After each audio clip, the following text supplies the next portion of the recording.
Fine children, how una dey? Make una come chop biscuits now. The woman approached them, placing a hand on each boy's head. I used them, she cried, her voice shaking. I turned them to biscuits. The sun shone brightly over Yaba Market, its rays bouncing off the colorful stores filled with goods. Children played on the dusty streets, their laughter blending with the bustling sound of the market. Among the children was Tunde, a 7-year-old boy with bright eyes and a ready smile. Tunde was not like most kids his age.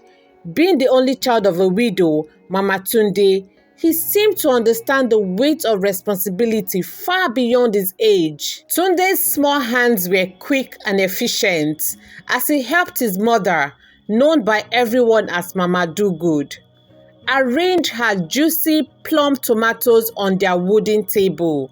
Mama Tunde was famous for her kindness, her warm smile, and her generous spirit.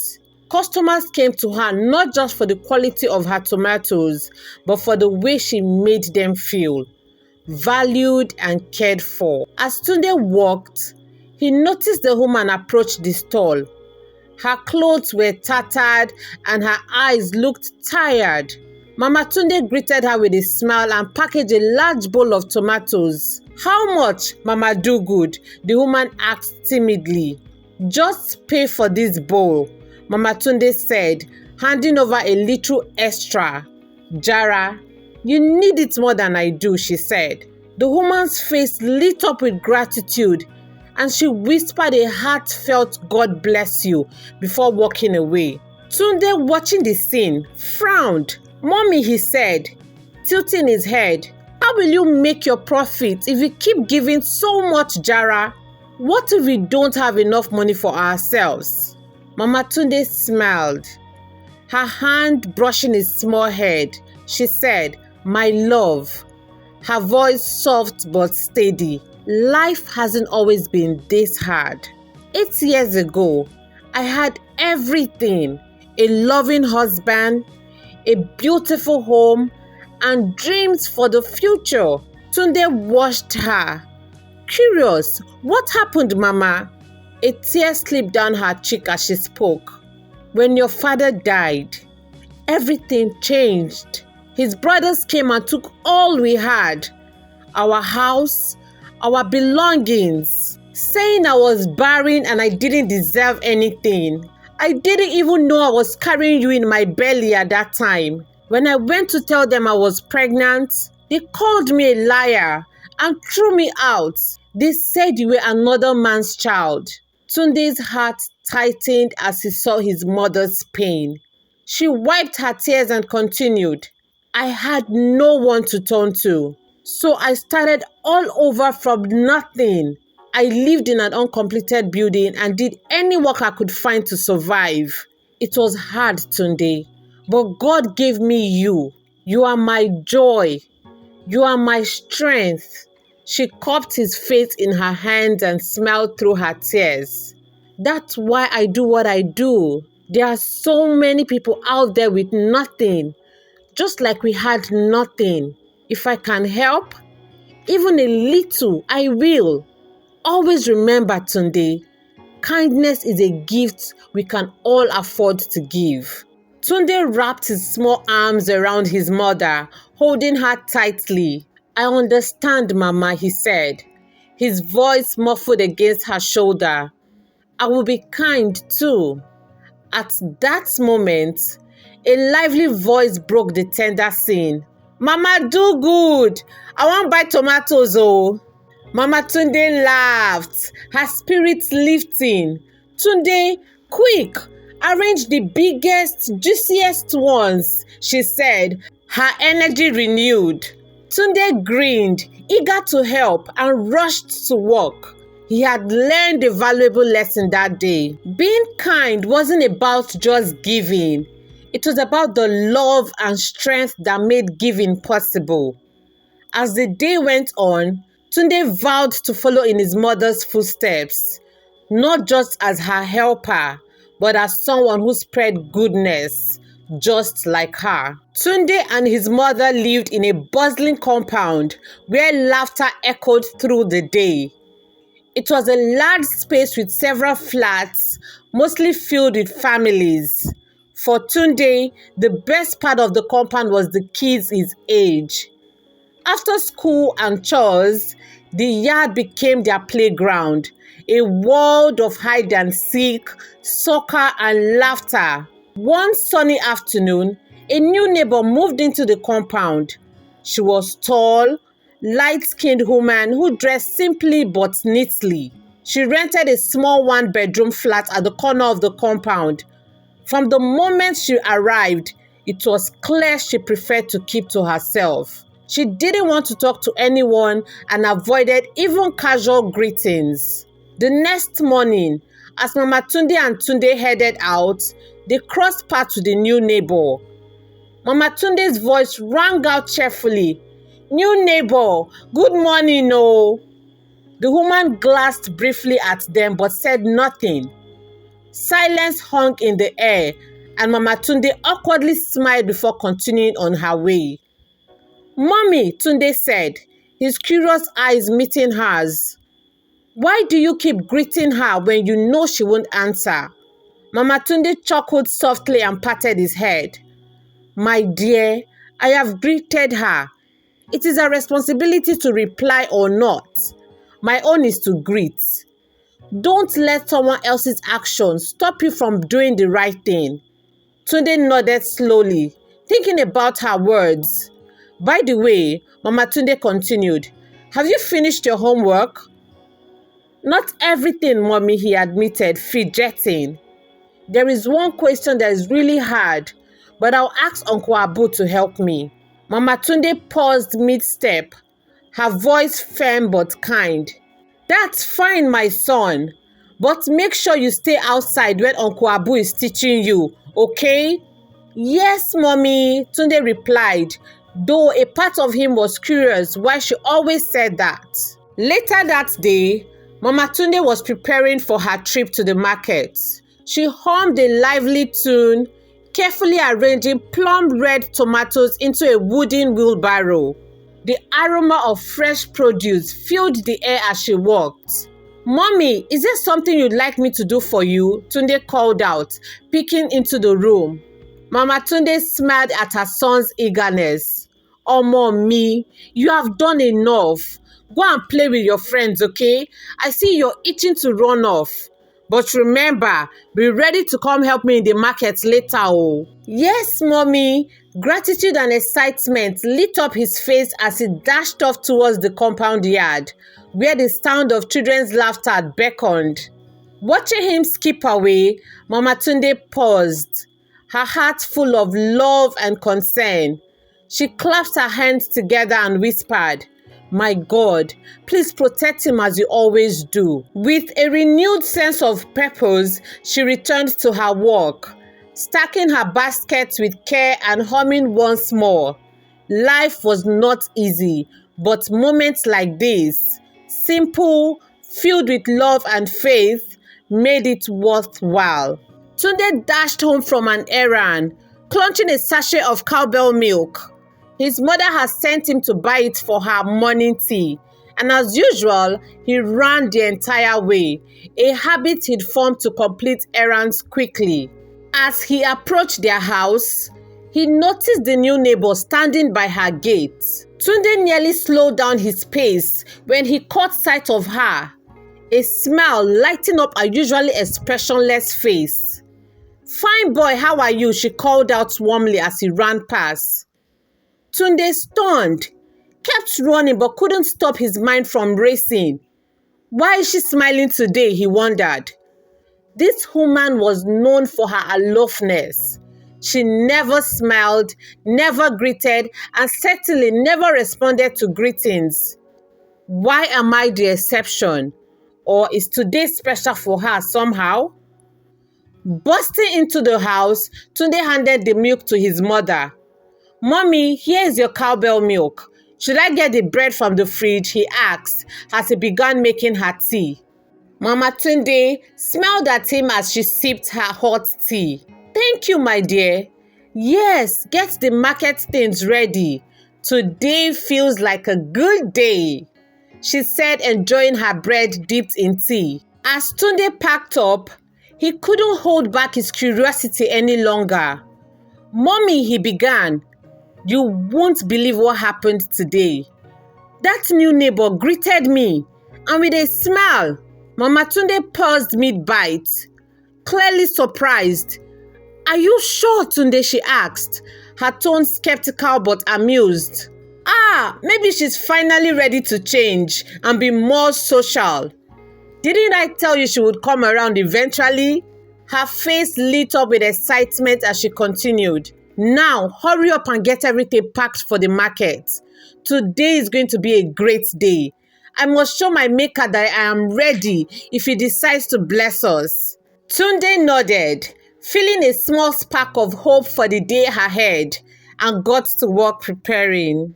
It was a lively afternoon, and the neighborhood field echoed with the shouts and laughter of children playing monkey posts.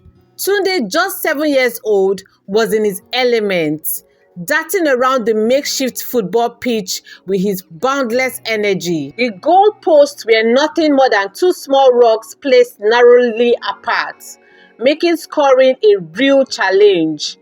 Tunde's team was leading 3-1 thanks to his spectacular goals moment earlier. Goal! He screamed, jumping into the air. His teammates rushed to him, rubbing his head roughly. "Na clean goal be that!" one of them shouted, grinning. On the opposite side, the other boys looked frustrated but determined. There was still hope to even score before the second half ended. The game paused abruptly when the new neighbor walked towards the field. She was a woman the kids had rarely seen smile, greet, or engage with anyone. But today was different. Her expression was warm as she held out a pack of small bread cookies. "Fine children, how una dey? Make una come chop biscuits now," she said, flashing the cookies in her hand. The children hesitated for only a moment before rushing to grab their share, giggling and thanking her. But Tunde held back, watching her closely. Something about her sudden friendliness didn't sit right with him. He gestured to one of his teammates, who was already unwrapping his cookie.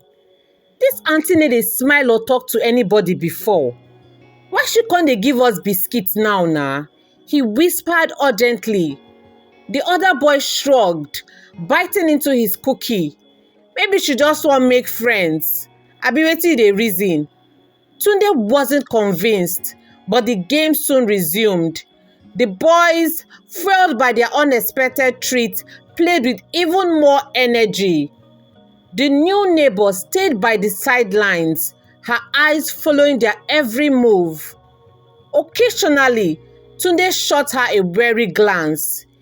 Her gaze felt off, too intense, too focused. Yet, to passerby, she seemed like any other adult enjoying a neighborhood football match. She clapped and cheered for every shot, good or bad, her smile unwavering. When the game ended, the boys gathered, laughing and exchanging playful jabs about their performance. The woman approached them, placing a hand on each boy's head as if blessing them. "Una try well, oh," she said with a smile. When she reached Tunde, she paused. You sabi play ball, oh," she said, raising her hand to touch his head. Tunde recoiled instinctively, stepping back.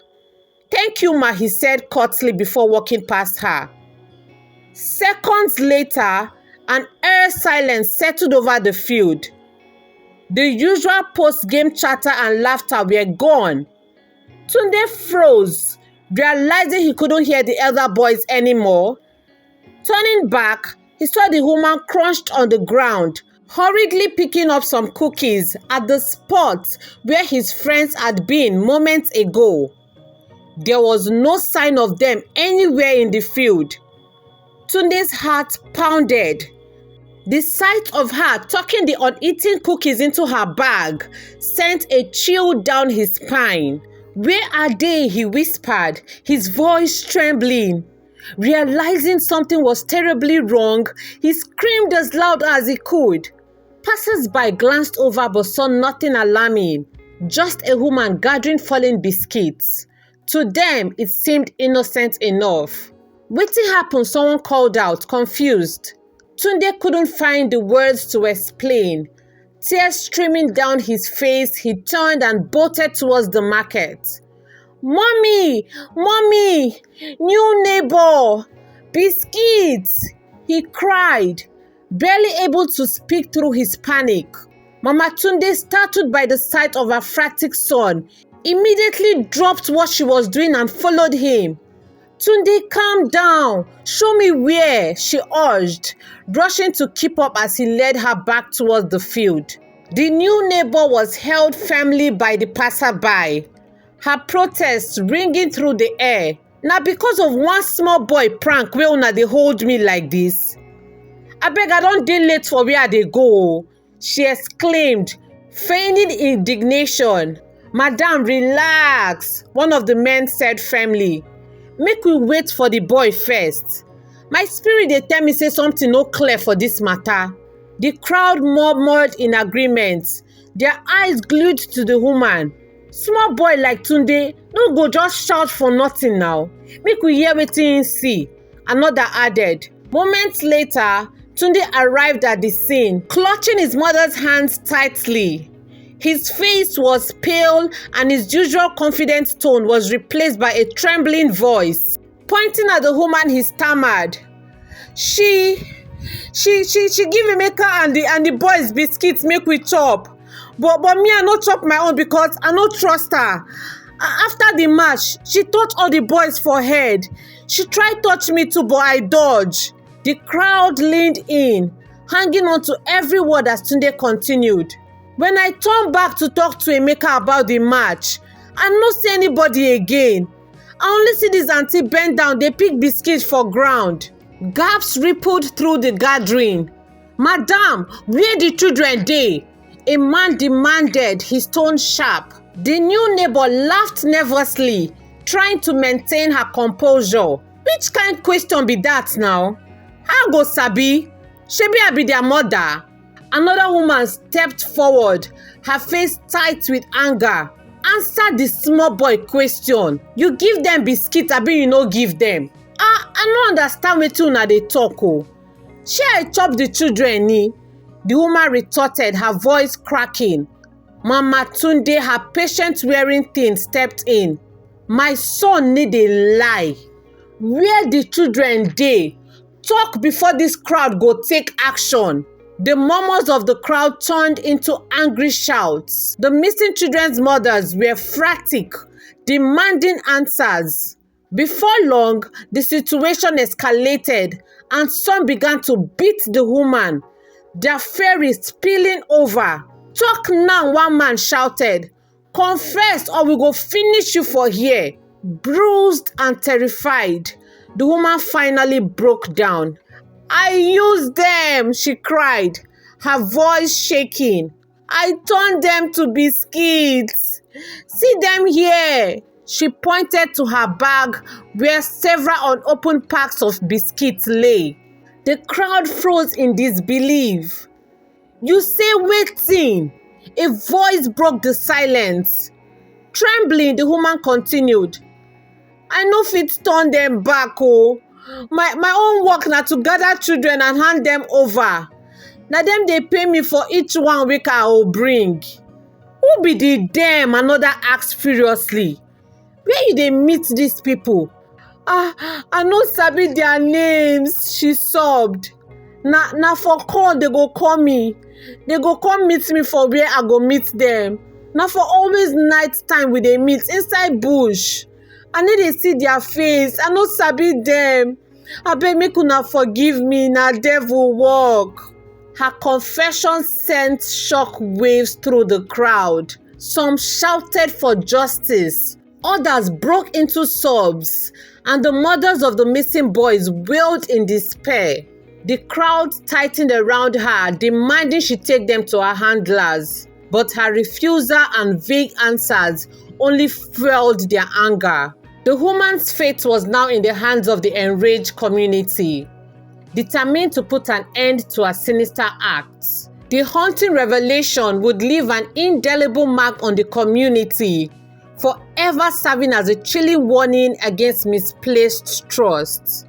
Hey, amazing people, I hope you learned a thing or two from this story. It is a story of lesson filled with so much lesson. Let me know what you learned in this in the comment section. And please, if you're in Nigeria, we all know what it is about allowing your children take things from strangers. We ought to teach them. We ought to let them know the dangers of not accepting things from strangers. Let me know what you think in the comment section. And also, if you're just hearing my voice or coming across this channel for the first time, please let me know where you're watching from. I'll be so delighted to send you a virtual hug. Please watch a few minutes of the ad. Please, it helps support me. Please, I need the money. Thank you so much for chilling with us. I do hope to see you on the next story. Keep loving yourself, and you know you deserve everything you desire. See you on the next tale.